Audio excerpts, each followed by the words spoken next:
Hello, guys. I am so excited to bring a guest on tonight. This is I don't want to say she's an old friend because that makes us sound like we're old, and she's definitely younger than me. But I'm bringing on my friend Cherilyn Eby. I almost did it again. Eby. I said Eby at first, and you corrected me.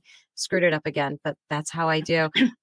So we've known each other now for a little while, like for a couple years, right? A couple years. I want to say since like 2020 or 2021, something like that. Yeah, I think a couple few then. Yeah. So and yeah, on the talk. You know, everybody's knocking it. Everybody's knocking that poor TikTok, and you know, there's a lot of nonsense on there for sure. Yeah. But you know, there is a lot of good also. Right. Well, and I met you as an author, not as a Leo wife sister. So like started. I'm just a book lover, and I ate your series up because it was so phenomenal. Sweet. And then I messaged you because of a particular moment, and you were very confused because I messaged you on Facebook, which is my real name. I was so confused. Yeah. So yeah, and thus began. Yes, and of course we have the Leo spouse connection, and you are a longtime police spouse as well. How long you guys been married? And how long has he been? He's been on the job the whole time you've been married, or? Well, so we've been married. We were married 15 years in February. Still haven't knocked him off yet. Good times. And so when we first started, he was a correctional officer with my father, which is how we met, through my father. Mm-hmm. I like to joke. It's great. I married my father's best friend. That's kind of the. So a lot of people are like, "Oh my God, pedophile!" No, he's only 6 years older than me. He's not my dad's childhood best friend. Everybody, calm down. Mm-hmm, yeah, and so he was a correctional officer, and then he was a reserved officer for about 5 years. And if you don't know what that means, is it's voluntary. So it's volunteer. He didn't get paid for it. We pretty much had to pay for everything but his actual uniform. We even had to pay for his own service weapon at that time. Wow. So he was a reserve officer for about 5 years, and then he went through academy, and then he was with one department for 3 years, and now he's going on 3 years with the new department, Pendleton. He's with the Pendleton Police Department here in Indiana. So, which is wonderful. We love it. It's great. We love the chief is amazing. Very, very officer oriented. So in a smaller town like that, you can kind of it's a hit or miss when you have a small town. You're either going to have small town politics, which is where we were the first time, and it was a lot to deal with, or you can have the really good small town department that like is for the officers, and the town itself is for the officers. So it's really awesome around here. That is so nice. So nice when that happens. And, you know, as we well know, it doesn't always happen, and it seems to be more rare than common these days. But, you know, I like to think that's just perception. You probably have a better perspective on that these days than I do. Do you think that is more common of smaller towns to be more supportive of their law enforcement? Honestly, I think it's kind of still hit or miss. And I think it depends on the state that you live in. You know, I don't necessarily want to bring politics into it, but here we go. But, you know, if you live in your red states or your blue states, I think you're going to find where there's a little bit more of a conservative side, they're going to be more for the police. And then if you're a little bit more on the liberal side, you're going to end up with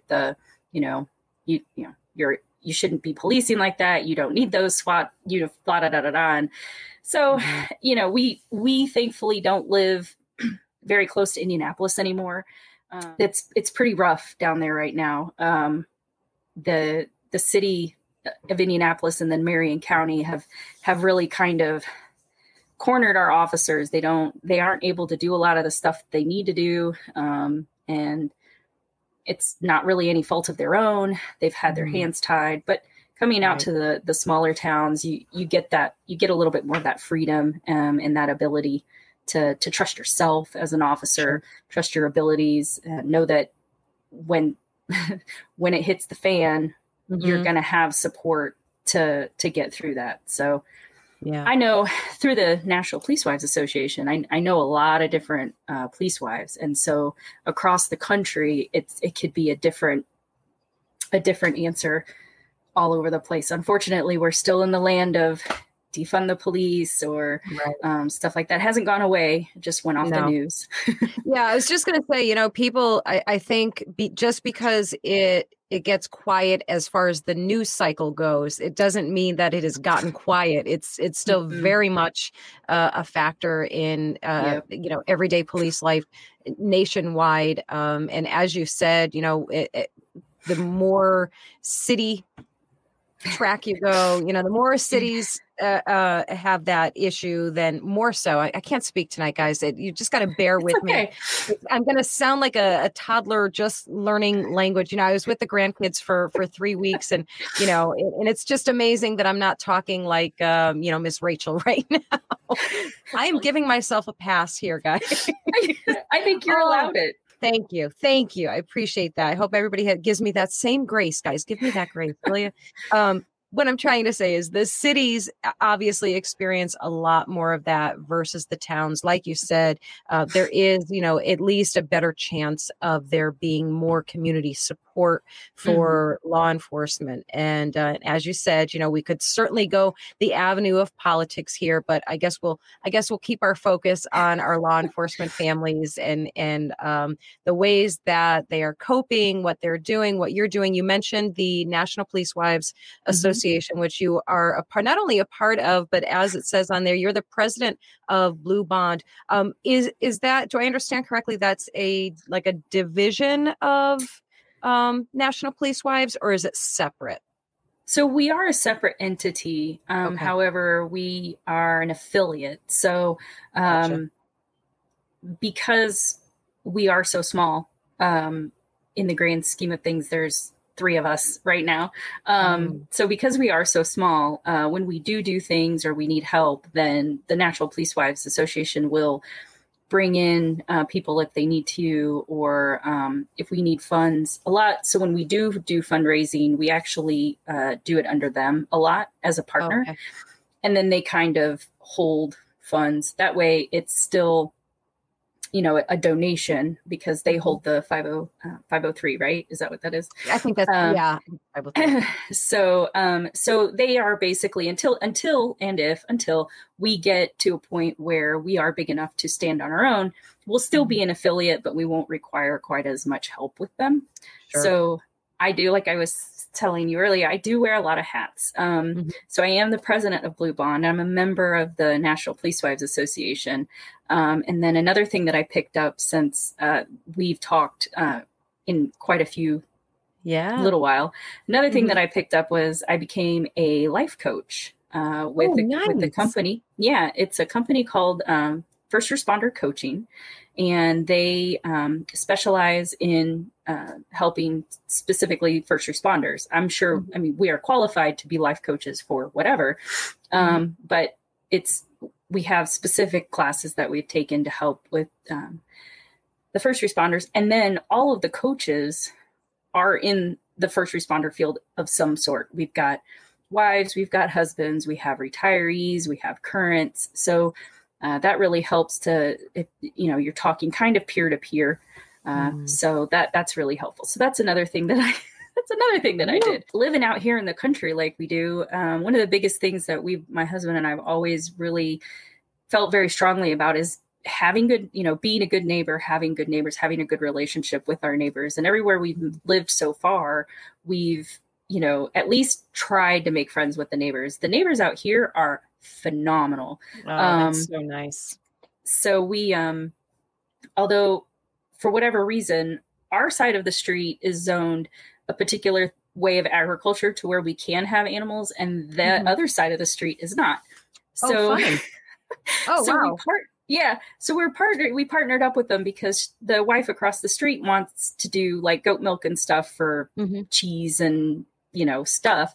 Sure. And they always have a huge garden. So we're going to help, put in for the garden, and then we're going to have the goats. And so we're just, we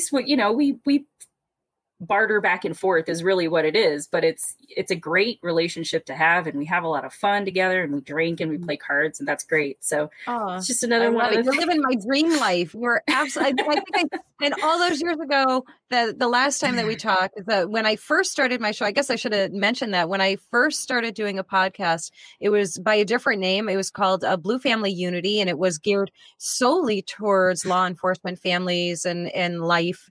And it just kind of grew and expanded and kind of morphed along the way. But we had talked way back then on the show. And at that point, I think I had said to you even then that you're living my dream life with the farm and the animals and all that things. I don't know. I think at this stage, I might be too lazy to actually do the work of that. I might that's be why the we one have the kids. Yes. Yes, I know. That's right. I've got 3 grandkids now, and they're already used to farm life. So they're already doing that. So there you go. I'll get the animals. They'll take care of them. When my husband first started with the police department up here, we lived in the town that he worked at. Oh. And I don't know if it's like, I don't know. People have the audacity. They will just come up to the house and knock on the door and be like, I need you to write a report. Mm-hmm. Like, sir, I'm not on duty. Yes. Maybe you should call the non-emergency number, but you're right here. Yeah, but I'm not on duty, and I'm not going to go on to duty. So I have heard more often than not that working in the town that you live in is not as advisable for all of the reasons, because it's, there is quite a bit of awkwardness there. If you have to, let's call it what it is. If you have to arrest somebody on a Saturday and then you have to see them in town in a restaurant, wherever the case may be, if you have to see them after, maybe your kids go to the same school and you're dropping, there's a lot of uncomfortable moments there that would be better off avoided if possible. Right. There were a couple of, let's have them spend the night at our house. Right. Okay. Yeah. Of course they were littler, so they were like gung ho about it. But there was quite a few times where my husband would come home and be like, so let's just have them come to our house. Yes. Cool. Yeah. It gives you, in some ways, especially when you have kids, it's good to know these things, but in a very general, broad sense, so many times you'd just rather not know. Like you'd just rather not. When it comes to your kids, you absolutely thank God that you have that insight and that and that where your kids would maybe not be in a good situation because you have that inside knowledge. But generally speaking, it's so awkward to know things about, people like that.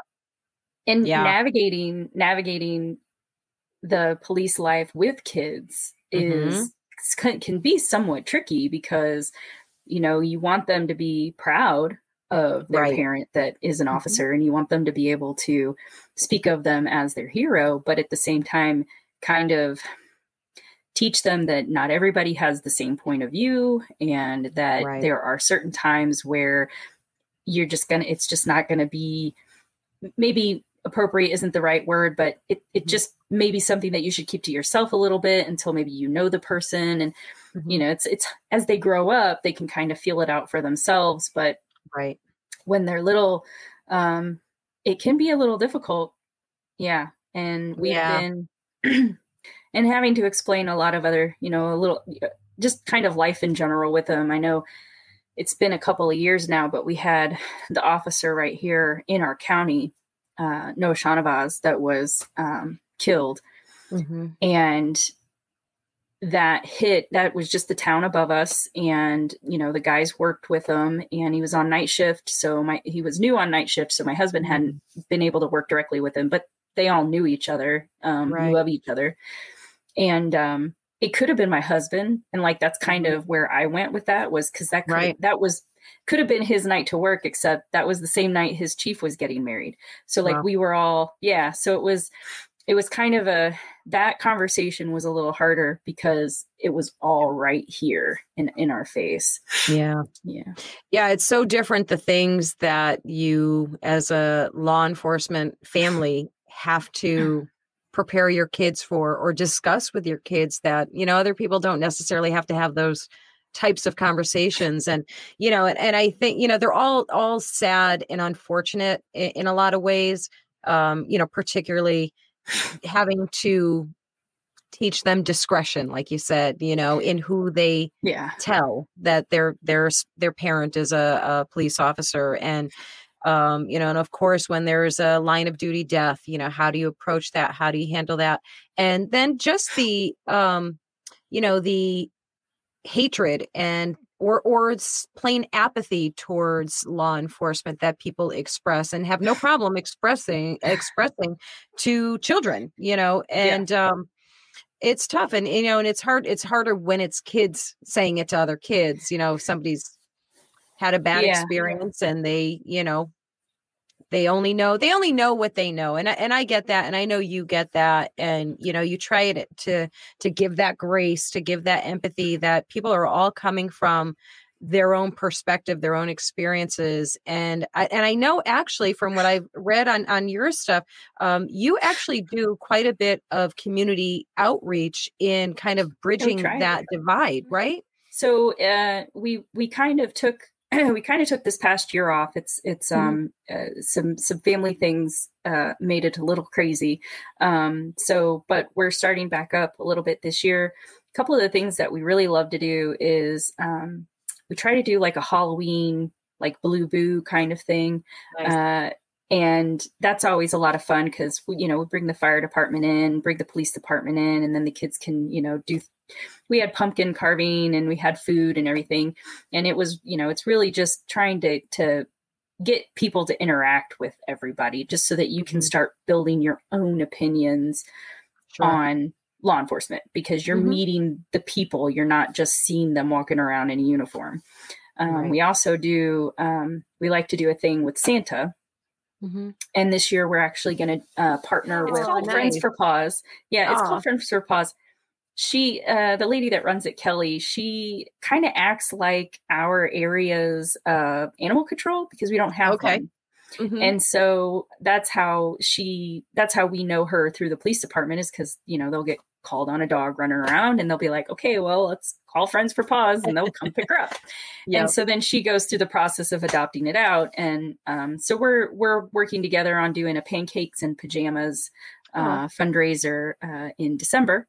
So, and I kind of try to get my hands into different areas. I know there were some some youth activities with the National Police Wives Association that we've done, just to kind of network here in Indiana and get our name out and get people to know who we are. Our goal and our purpose here in Indiana is just to support first responders. I know we're called Blue Bond, but we support all first responder families. So if there's a critical incident that we can help with, we definitely reach out. We talk to departments just to say, hey, we can come and help. We can come offer assistance. I've had training in critical incidents to help manage them, monitor them, that kind of thing. So if a smaller department doesn't exactly know what they're supposed to be doing or doesn't know exactly what they should be doing, then, people like me that have been trained can come in and say, hey,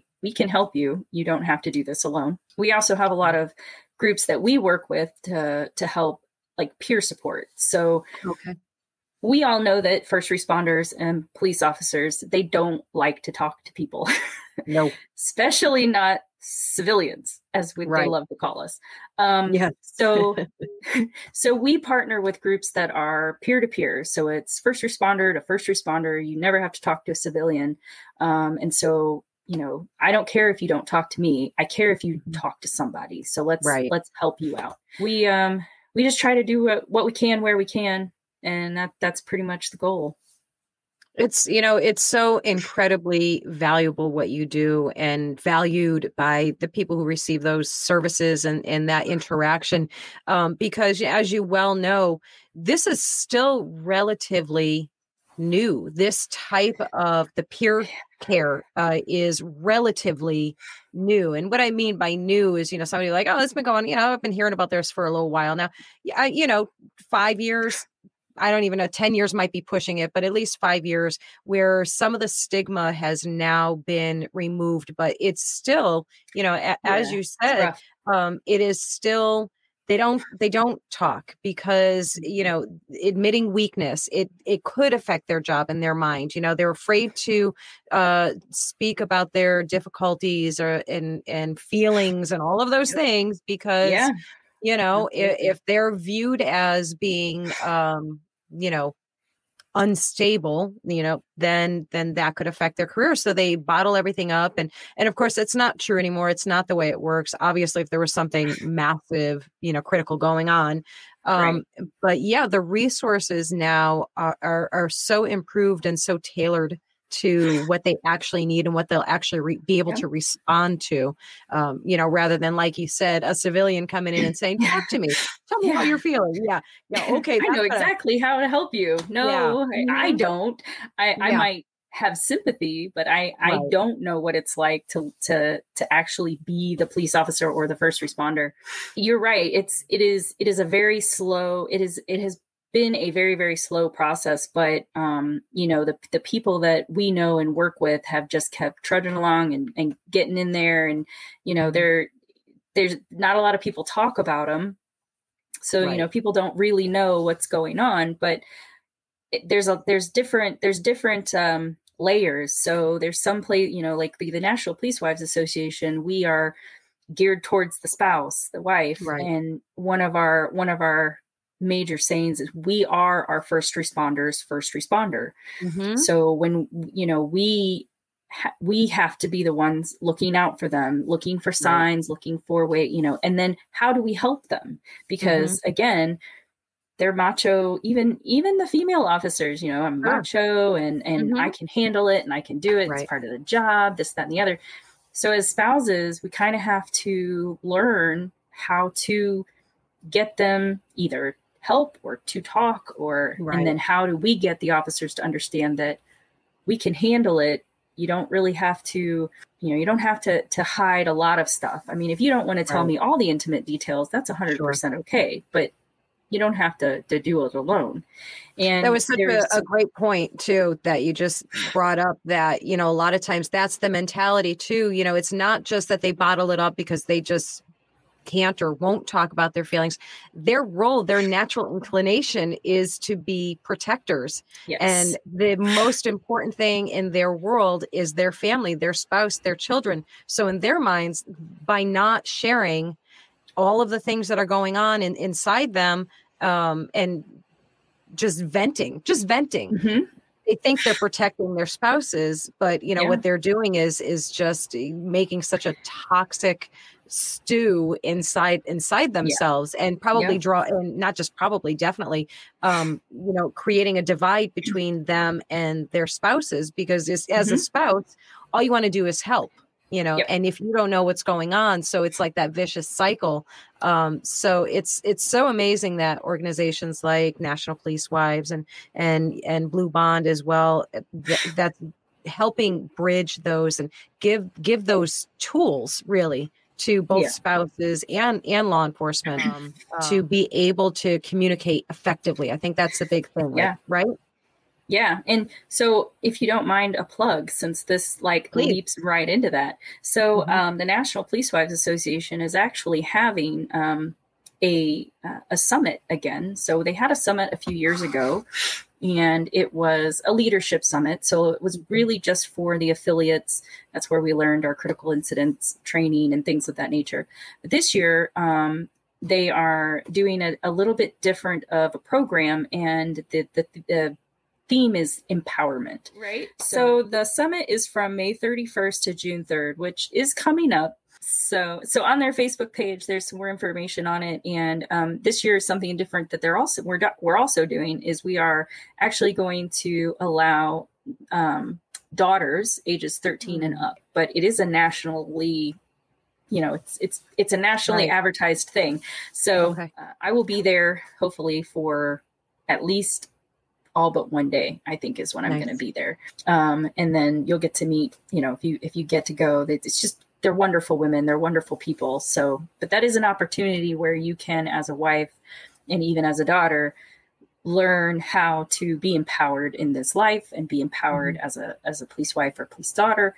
And the training is amazing and the leaders are amazing. So definitely something to check out if you're interested in it. Awesome. That is so, so cool. And, I love seeing like that, things like that, because, as we well know that if they being our law enforcement spouses, our husbands, our partners, if they have that safe structure, that safe haven at home, and that foundation where they feel peaceful and comfortable, and you as the spouse understand, it just creates that there's no such thing as perfect, but as perfect as possible environment, right? Yeah. Like there's no such thing as perfect, but creates, and I hate using words like safe spaces. So, forgive me for saying something along those lines. I'll give you this time. Thank you.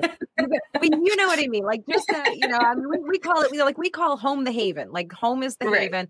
That's where, you're free to express your feelings, talk about what you want to talk about and not talk, it's very, so, we started like a thing a long time ago. Now we don't even bother with it because it's such a natural thing. But, it started at one point when I was new to all of this, I would say, if I knew it was a rough day, I would say, do you want conversation? Do you want silence? Yeah.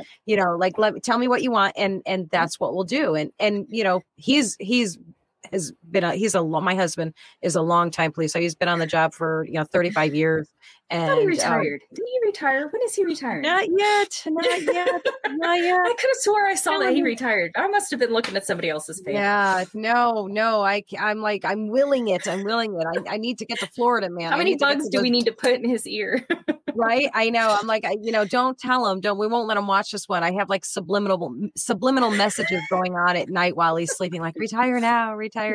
Well, he's also in a small department now. He went from a big city department, retired from there. Now he's in a smaller department.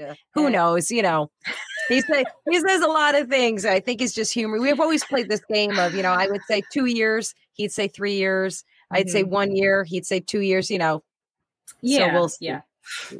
Statistically, though, and unfortunately, it has shown that when officers and first responders retire, they actually kind of just blah out because they're so used to being moving and up and in it. Right. And, their stress is up and they're just everything and they're boom, boom, boom, boom, boom. And then they retire and they don't have any of that. It's almost like, running a car into a brick wall. It doesn't turn out very well. Oh, so it's such a different life, right? Like, absolutely.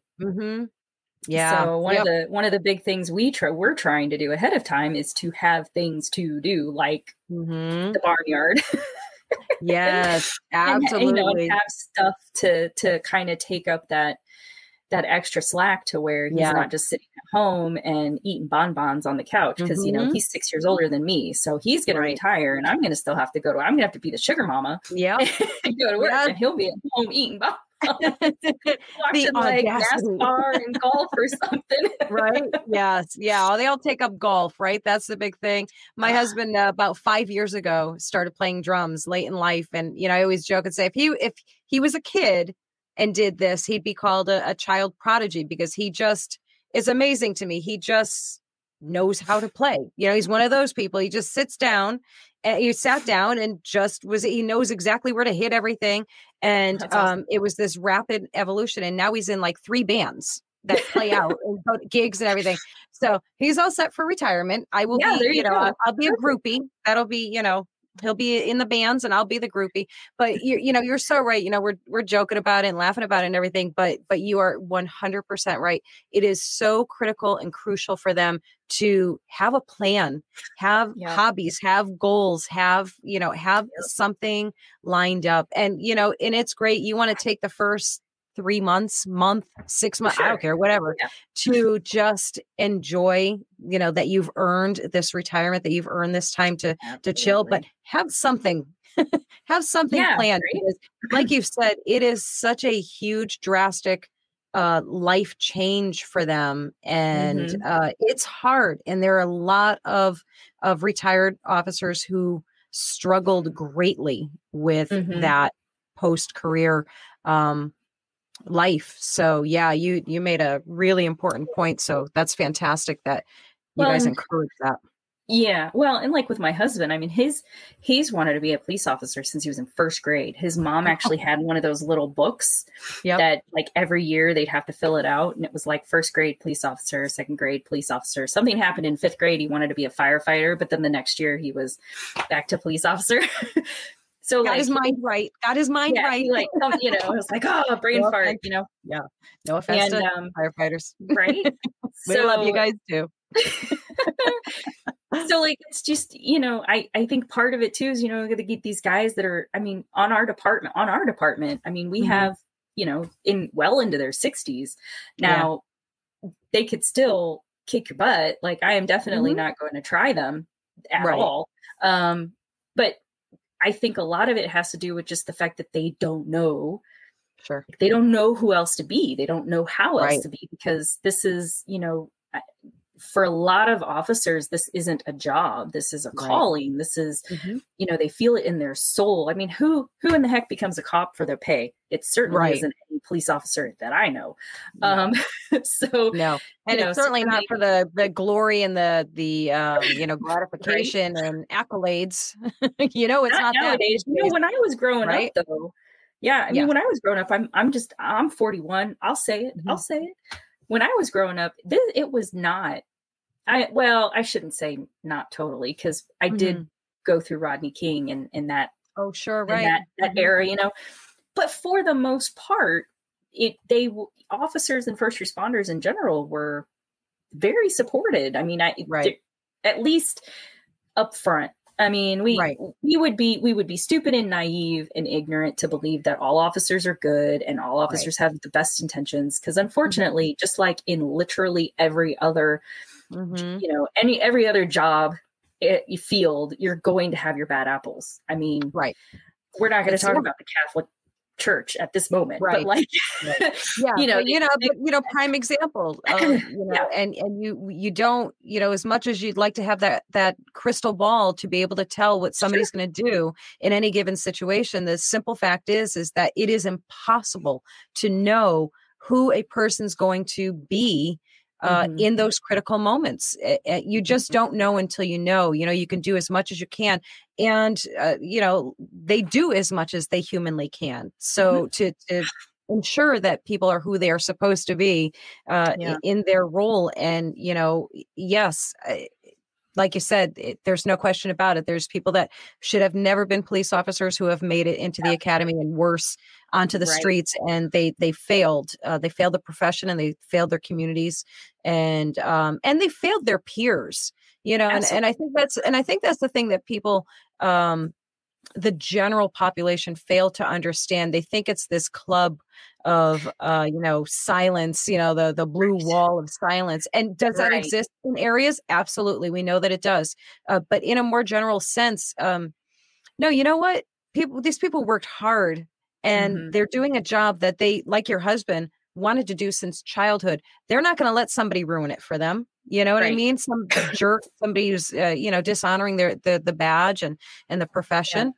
You know, so it's not the club that people think it is. I've said it many times. Nobody hates a bad cop more than a good cop does. You know, absolutely. So. And you'd be surprised that blue wall isn't really as tall as people seem to think it is. They see these bad officers doing bad things, and they're like, "Well, why hasn't somebody said something?" And all the officers just look the other way, and that might not necessarily be true. It's just there's a lot of layers. Yeah, there's a lot of layers that have to be dealt with before they can actually fire the cop. And I honestly, I don't think that wall is as tall as everybody seems to think it is. I think it's a lot shorter. It's just quiet. It's not what would you say? I'm kind of springing this on you. Yeah. Oh, I don't know. Do we have time? Right? I know, right? Is there a button that you can do curse words? I've been good so far. I'm so impressed with myself. No. I'll give you like a nice one, because we got plenty of things we'd like to say, right? That are not so nice. We could save that for another conversation. Podcast, maybe we'll have a really good venting one. People might really enjoy that. We need a TikTok live event is what we need. We do. We should do that. All right, we're going to set that up. That would actually be really fun. Okay. Now I'll give a nice one. We'll do a nice one. Okay. What advice would you give to law enforcement spouses, girlfriends, fiancés, wives, whatever the case is, that are new to this life, what would you tell them to do? Like, is there a first thing that they should do, or just general advice? Whatever you want to tell them, go ahead and tell them. And don't tell them to run. Don't tell them that. No, in fact, so ironically, I'll try to make this part a little short. So when my husband graduated academy, technically I was not new to the police life. He had already been a reserve officer for 5 years.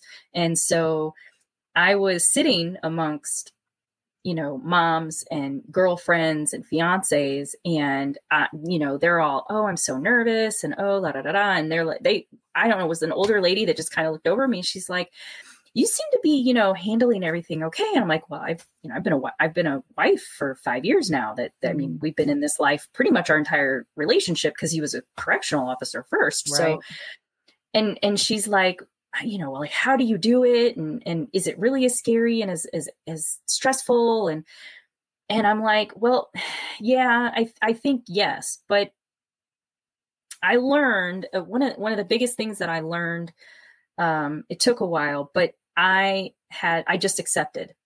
It is a perspective shift and an acceptance of this job and this lifestyle and this community. If you stress every single day that he leaves, it's not going to be healthy for you or your marriage. Right. It's not going to be healthy for him, because he or she may be worried about you because it's so stressful. Sure. We just right now we really live like if it's going to be his last day, we're okay. We know we love each other. We know where we stand with each other. We understand that even though it could be his last day and we might have had a fight, I know he loves me. He knows I love him. It's normal. If you are going to be in a relationship here, you have to realize that you're still going to have your arguments and your fights, and you're still going to have disagreements. You cannot just bend over backwards and break and be the walking, the mat that he walks all over simply because he's an officer or she's an officer. You cannot do that. That is not healthy. But what you do need to be able to do is have conversations maturely and openly and genuinely. And that's not easy. It's not, right? You're right. So for the newbies, I would tell the others, even men, even if you're a husband, I would say, look, this job is going to come first, whether you like it or not, especially if you're brand new, low man on the totem pole. You're going to get the crap shifts. You're going to have to work every holiday. You're just going to have to accept that as normal now. You just have to let go of all of it. You're not going to have birthdays on your birthday. You're not going to have Christmas on Christmas. Get over it, because if you don't, you're going to just it's just going to create so much tension and drama in your life. Just get over it. Yep. Yeah. The other thing that I know, right? The other advice that I would give is learn how to get crap out of uniforms, and not just literal crap. I'm talking like you need to learn, okay, what gets road tar out of uniforms, or blood, or how is it that, what's the best way to get glass out of a uniform, and things like that you nobody tells you how to do this stuff. It's duct tape, by the way. Get yourself some duct tape and just run it over the uniform to get that glass out. But nobody really tells you that kind of aspect. You don't really think about it. Like, how do you wash a uniform? Well, you just throw it in there. Not necessarily. There's special soaps and stuff out there that you might want to invest in and look into that will help get the other stuff out that you may not know about. That spray for those vests, man. You're going to want that spray. Ooh. Yeah, those vests can get raunchy, let me tell you. And I think the third biggest thing that I would tell newbies is if your department doesn't have one, I'm still working on mine. Eventually it'll be done, I swear. But if your department doesn't have something called an end of watch packet, I strongly suggest that you find one. There's a few different versions online. Most of the time they're absolutely free. It's a necessary evil. Again, it's kind of like that acceptance part of this life. But filling one of them out is hard because you basically have to plan the death before it happens. Right. There's a lot of other stuff that goes into it so that you know, where your finances are and where your things are and this, that, and the other. But basically it is a packet of information that if something were to happen, you have it. You don't have to think while all of this is going on. You don't have to try to search while all of this is going on.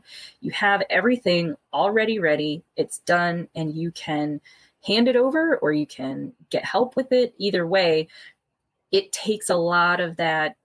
Oh my God, what are we going to do? What's it going to be like? What kind of songs? Because, they're going to have, what kind of songs do you want played? And, do you want, what kind of little memorial displays do you want? And who do you want to speak? And who do you want to be pallbearers? And I mean, they're going to be asking you all of these questions, and you're going to look at them like, I don't want to do this. I am not in a mental headspace for this. I can't do this right now, but you're going to have to.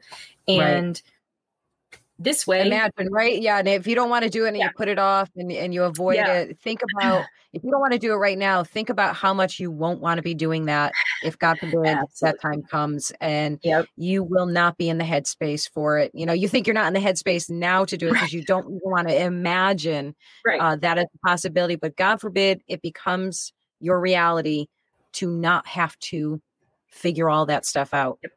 And mine's like totally editable. So like if you change your mind on stuff, you can just, it's digital, blah, blah, you can go in there and do that. And there's a portion of it that actually goes to your department. So it's like an emergency contact kind of thing that the department can pull. And, it has like who needs to be notified and where they live and all of that. So that way, again, you don't have to think about stuff. It's just there. So yeah, I think those would probably be the biggest, I could go on and on forever, because let me tell you, when I went, I went to my husband's academy, they had family day, and I was appalled, absolutely astonished and appalled, because we were all in this seminar room, and the guy that walked up and talked, and he's like, well, if you are planning to get married, or if you're not married yet, then I wouldn't even do it, because you're going to end up divorced. And I'm thinking, dude, way to set him up for failure. Yeah. Where is this coming from? Because first of all, the study about, police officers and abuse and the divorce rate. People love to bring up that 40% of all. That report not only is 20 plus years old now, it was also the survey group was like 182 people. Yeah, it was like this very narrow study, right?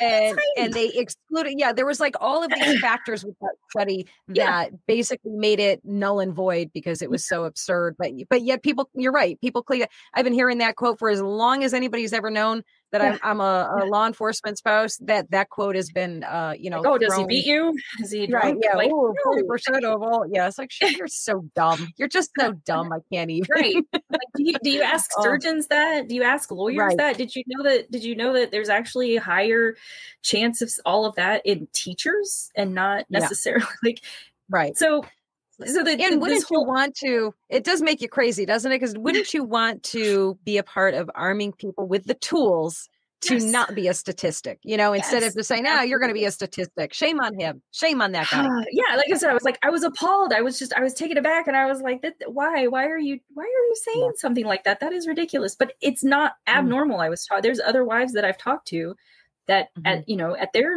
husbands' academies, it's like, just, your relationship is just going to fall apart. Just be prepared for it. And that is 1,000% not the case. In fact, I think that if there was more support and there was more openness about what it takes to be in this life and how it's actually going to look and affect you and your family, and not just hide it all away so that they don't know what's coming. I don't understand why they wouldn't. Yeah. It's just really important, I think, for anyone new to this life that we live and that we love, by the way. We love this life because there's so much more good about it than bad. The bad just happens to be really big bads. But if you are educated, if you are prepared, if you have the tools in your emotional toolbox to navigate this whole process, you fare so much better, and you have such a better chance of having a successful relationship. And that really goes for, if you take that to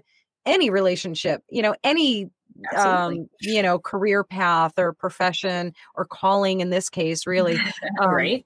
Right. But, go in prepared, go in educated, learn, educate, learn, educate. I mean, I can't stress that enough, to go in prepared and communicate, Mm-hmm. right? Just Yep. have those conversations, even the ones that are hard, especially the ones that are hard. And anybody listening to, and we always, as police spouses, we always joke about all of the stuff and things, the uniforms, the Yeah. hours, the holidays, the missed holidays, all those types of things.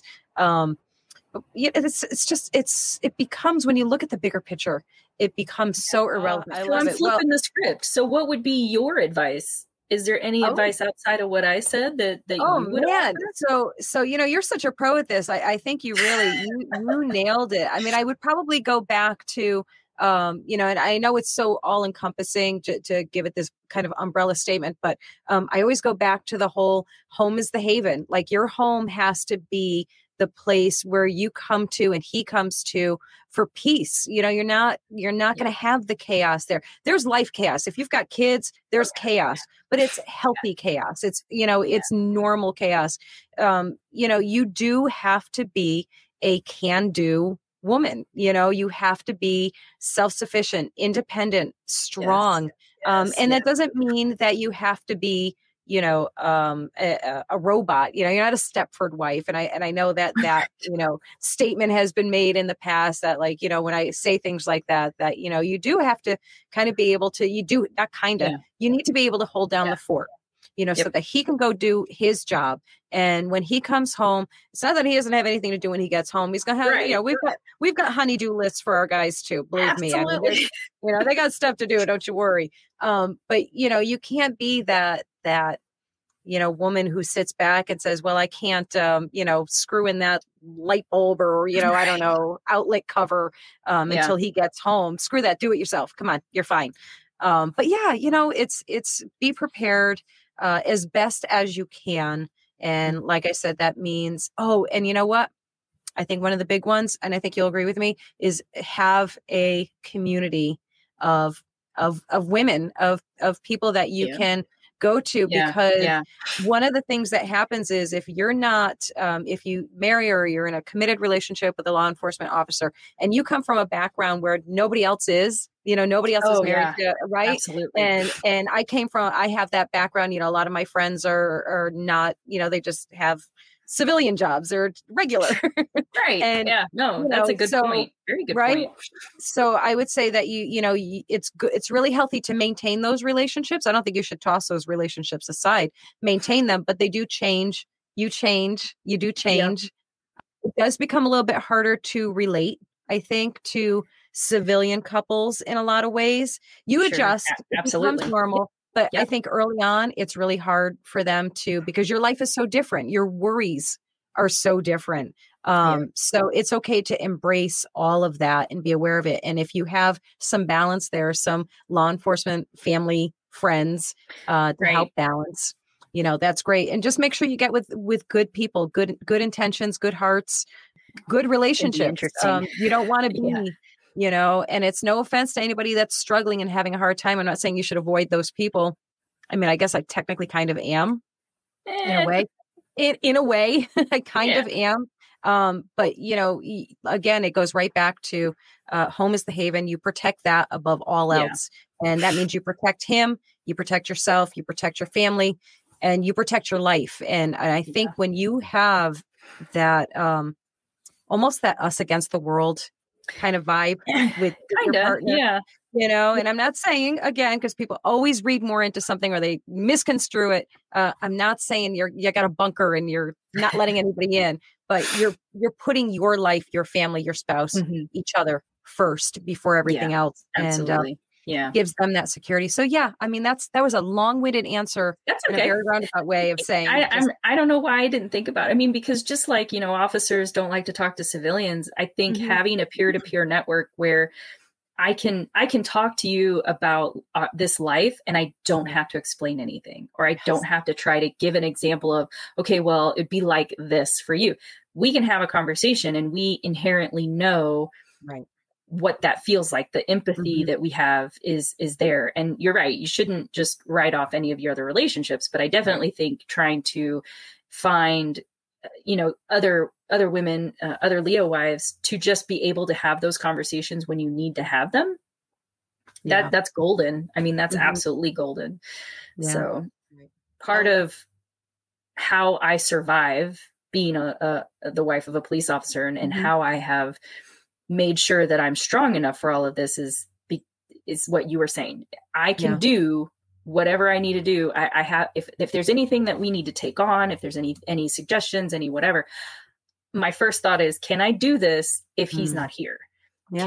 Can I sustain this if he's no longer here? And that, again, part of this lifestyle that most wives of they don't have to think about that, or it's not forefront in their mind. It's not something that they would have to think of first. And so there is that strength that I think that Leo wives either have to have or have to find.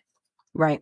I mean, that's just kind of it right there. Yeah. Yeah. I agree 100%. And I think, it just sets you up, I think, for just mental health. I mean, let's call it what it is. Yeah. Which wrap it all up, girl. Which is kind of why we're good job. That was fantastic, right? Yes, I love when that happens.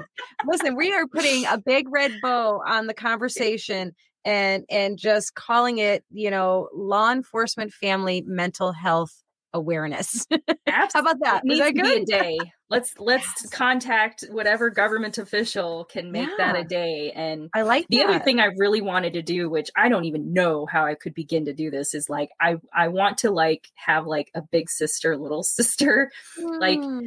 I've thought about going to our academy here and connecting with veteran wives and spouses and whatever, and being like, okay, well, now we've got all these newbies that are coming to the force. Do you want to, be like a big sister or a big brother to this spouse? And so that they would have kind of a person that they could connect with in this, walking in new into this life.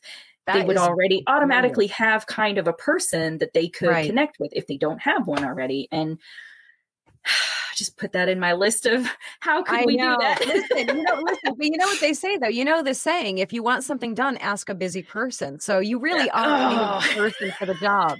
I hate to tell you, but you are definitely the person that would make this happen. So I expect that you're going to keep me posted on this latest hat that you're putting on right now. Ladies and gentlemen, you are watching a new hat. On. And then I'll call you because I'm going to need help to, do all of this. I am down for that since I'm basically throwing it at you and calling you out in an interview to do it. Yes, so you could put me right on board for it. So yes, absolutely. Ladies, but y'all need to, if you don't know what gallows humor is, go look it up and make it part of your core existence because that's how you get through everything. Gallows humor, man, compartmentalization and gallows humor are your friends. And the scary part is the stuff that we joke about isn't the bad stuff. If normal humans or normal people, civilians, knew the things that we know and have maybe possibly seen the things that we have seen and heard, that our humor isn't really it's not really that bad, guys. Not that bad. Y'all don't even want to know the things that we get stuck knowing about. We know as police spouses, we know the dangers and the ugliness and the nastiness, and most civilians don't ever, if they ever experience from it, they're protected from it, right? And which is the point. Yes, it's the point. Exactly. That's why the officers are out there and the first responders are out there. It's so that you can. So you don't have to deal and experience all of that and have that in your life. That's why they go out there and help and be. So, Yes. So enjoy your protection, people. We wouldn't want it any other way, really. I mean, we're glad that you don't have to know the things that they know and we know by proxy. We're glad for that. I think all we ask as spouses, our law enforcement officers don't ask for much of anything from anybody. We ask, I'll ask. I have no problem asking on their behalf to just, man, they're human. Give them a little grace there because, what they see and what they do and what they're willing to do on your behalf, a complete stranger, are the things that most of us, myself included, wouldn't do. No. I just don't know. You don't even want to know what my husband got into last shift if that's the case. Good Lord. Remember that? You remember that laundry detergent you got to know about? Oh, yeah. Yes. Yeah. When my husband says, I had to throw a pair of shoes away today, order a new one, I didn't even ask. I'm like, good. Toss them. Good deal. Yeah. Good. And you stop asking eventually because you're just like, nah. Yeah, it's usually like, if you tell me, if you're calling me from work saying that you had to throw a pair of shoes away after a scene, I got the mental We've image. seen enough. We can figure out pretty much what's going on. Absolutely. Yes. It's a different life. And you do, right? It's a different life. And it's not for the faint-hearted people. It's not. No, but they're worth it. It is. And the people that we meet. I mean, I know I'm a little biased, but some of the best people that I know are spouses of officers. And so maybe it's, I don't know, just like cops are a different breed. I think we're a little bit of a different breed too. So you kind of find your people in a lot of ways. I'm really glad I stumbled across you on TikTok. Book Talk, no less. I know. Of all things. Before it was Book Talk. Had no idea that you had an officer for a spouse until that live. And I was like, wait a minute. Too darn funny. Oh, I love it. So. I love it. So I feel like we got to make this like a semi-regular thing. We should do like regular catch-up episodes. Yeah, that'd be cool. That'd be wicked fun. All right, guys. Thank you so much for watching. We will see you in the next episode. So take care, guys. See you next time. Bye-bye.